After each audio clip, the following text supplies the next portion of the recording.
Hello again, everyone. So today we are going to continue our series on the impacts of the Industrial Revolution and get into some societal changes that we have going on here. So let's just jump right into it.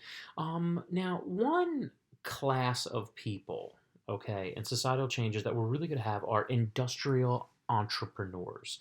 And industrial entrepreneurs are just like so important, okay, because once we have the markets, okay, all over Europe and America and other places and colonies and stuff, is that we need entrepreneurs to keep the system going. We need them to continue to develop businesses and create new things. Like, this is of vital importance to everyone. Now, who are these people? Some are from merchant backgrounds, some are aristocrats who very smartly see the change and will invest their money accordingly. Some are like bankers as well. And interestingly enough, many are religious minorities. Religious minorities are often discriminated against, whether it be Jews or Quakers in England or other groups like that, and they were often prevented from like getting in the government and other jobs. And so the one area that they really weren't discriminated against was business. And so that's going to be an area that these folks really thrive, okay? And their job is to create new businesses, is to create new markets by creating new products, expanding markets. That's what these guys do. And they're just vital, and they are going to be growing in importance and prestige. And then, of course, by the late 1800s, we're going to have really our super millionaires and folks that have just tremendous amounts of power. But for now, these are the people that are really driving this. Now, you do have a little bit of a, I guess, of a working class dispute, which is working class versus artisans. Early on, factory workers were actually a minority in the early 1800s, with artisans and hand craftsmen, if you will, being the most numerous. Now, the thing is, artisans could make more money because they make kind of luxury type goods or just better crafted things, right? And a lot of times they were actually looked as better than just your common factory label or labor.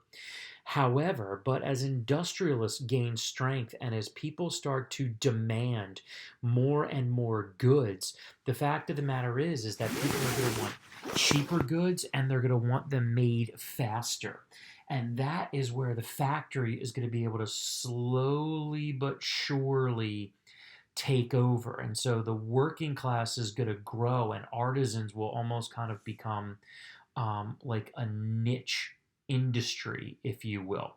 And that is a really vital change. And along with the working class, we'll see servants. And I've talked about them before. They're going to make up a huge number of the people that are coming into these cities and living and working at various homes and stuff like that. And so the focus on cheap labor, the focus on mass produced things is going to start to push artisans out to the side. And as a result, we're going to get a massive factory boom, and they're awful. Like, these are some pictures from the 1800s of factories in England. And what you have to understand here is that, these are all basically arranged to just make it look cool. Like, oh, look at all this technology and look at everything run by all these belts and steam engine and stuff like that. And look how clean it looks. Look, they were awful. Okay. They were just absolutely terrible. They're poorly lit. They have horrible ventilation, all sorts of lung diseases, you name it. These people get it. The temperatures are awful. These machines and the steam engines emitted just tons and tons of just heat. And you would get people that would commonly pass out due to overheating or dehydration. And it was very, very dangerous. Your hours were crazy. I mean, 12 to 16 hours per day, 6 to 7 days a week. You get a half an hour for lunch and a half an hour for dinner. And understand that. Like, wait, what? Yeah. You were expected to be there all day. So you would eat lunch and dinner at work. Okay. And there are lots of no's. There's no security. There's no, for your job, there's no such thing as unemployment. There is no minimum wage. There's no vacation. There's no sick days. There's no injury benefits. You can imagine the amount of people that were injured or killed on these jobs. Just look at that machine. Like, get your hand in there. Forget it. It's done. There's no protection for anybody. And these places were just, I mean, just terrible. Okay. And then, to fuel all them, oh, coal mines. I mean, just look at that. I mean, just stop.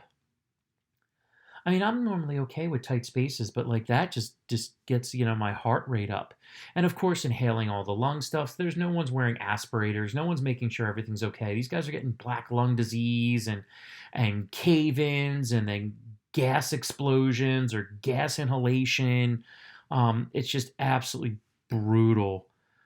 Oh, and let's not forget, continue on with society, we have some children.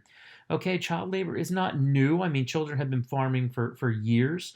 They're small size. They were actually really good at getting extra cotton when they picked it. They're good at repairing machines. As you see here, they can run these machines because they're small and they fit on them. Okay, with mining, they can shove them into small spaces. It's just terrible. I mean, kids get broken, deformed. It's just so terrible, child labor. And actually, I thought I had another picture there, so I'll just stay here. Um, I mean, in the later part of the 1800s, we're going to start to see some changes in laws develop. But I mean, going into that, everybody's working. There's no mandatory schooling at this time. Schooling is really someone for the upper middle class. Maybe some of these people would be able to read, but that's just about it. It was just terrible. Now, women, here's an interesting thing that's going to happen. So initially, women are actually going to make up the bulk of workers in like cotton and textile industries. Actually, women and children are 2/3 of the employees in cotton industry. Um, a lot of them work in service jobs as well.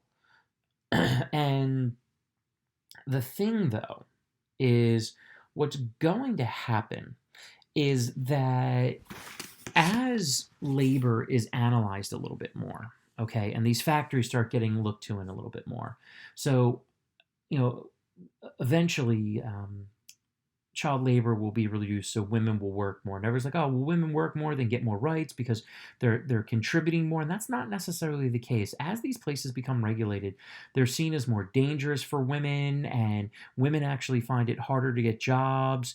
They're really only allowed to be, again, I say servants. Sometimes when they're in cotton and textile mills, but what really starts to happen is that there begins to be, as I say, a paradigm shift. The concept of dad working and mom at home is going to start to really push here because a lot of laws are going to be passed that will limit the hours that women can work and the jobs that they can even work in, right? And so it doesn't make sense for people to hire women. Okay, now all of these things are discriminatory, and we'll get to this more in class. But because of that, okay, you're going to start to get more women basically having to be at home. And with the idea of growing populations better for citizens. So the whole idea is like, so the women go home and they can pick up work as like doing sewing or laundresses and stuff like that. But this shift and some of these demands are still here today, that the idea of the quote unquote women's place in the home in this industrial society, this is when this is really starting to occur. And the irony of it all, it started to occur as a result of better laws being passed to regulate the workplace, but in the end, those laws that had good intentions end up getting women pushed back even farther. All right, so we're going to continue looking at this. We're going to see some more changes as we go, but these are kind of like the societal groups that we're looking at this time.